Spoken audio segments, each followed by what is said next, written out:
The giant saguaro, monarch of the cactus family and trademark of the Southwest.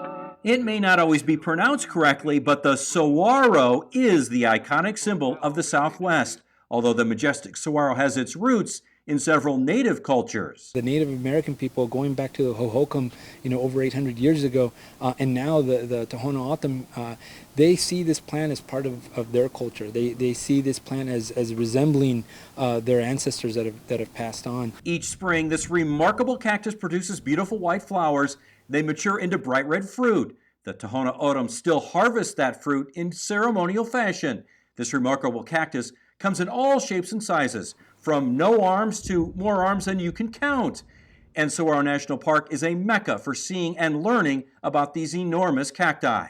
The park was started back in 1933, the idea of then University of Arizona President Homer Shantz. He was a little frustrated and felt like this land was going to become developed. On March 1st, 1933, President Herbert Hoover created the Saguaro National Monument. In 1994, Congress elevated it to national park status. Saguaro National Park now covers 92,000 acres on each side of Tucson, the Rincon District on the east, the Tucson Mountain District on the west.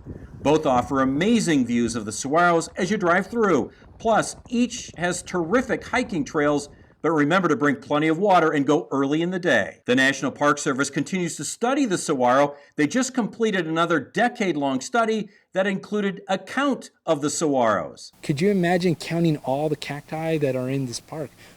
Just in case you're wondering, yes, we're almost just over 2 million, and we don't have the exact data all completed yet, but we're over 2 million saguaros in between the two districts. That's up from the previous study a decade ago. Juarez says weather has a lot to do with the growth of the saguaros.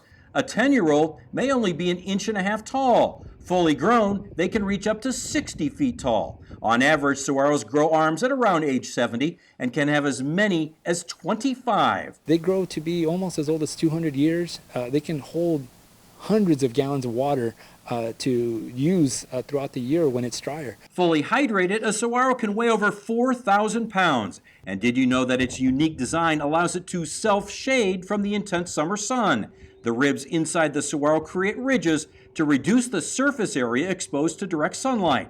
While each saguaro is completely different, there are some that are even more unique. We have these saguaros, we call the crested saguaros, that are interesting because they grow a crown, and we can't really explain why, but we have them throughout the park. You'll find crested saguaros throughout the Sonoran Desert, which is the only place in the world with saguaros. I might be a little biased, but I think it's the most beautiful national park, certainly, of its type. Cam, thank you very much. Absolutely, Arizona is Saguaro National Park. Thank you for your time. Thank you.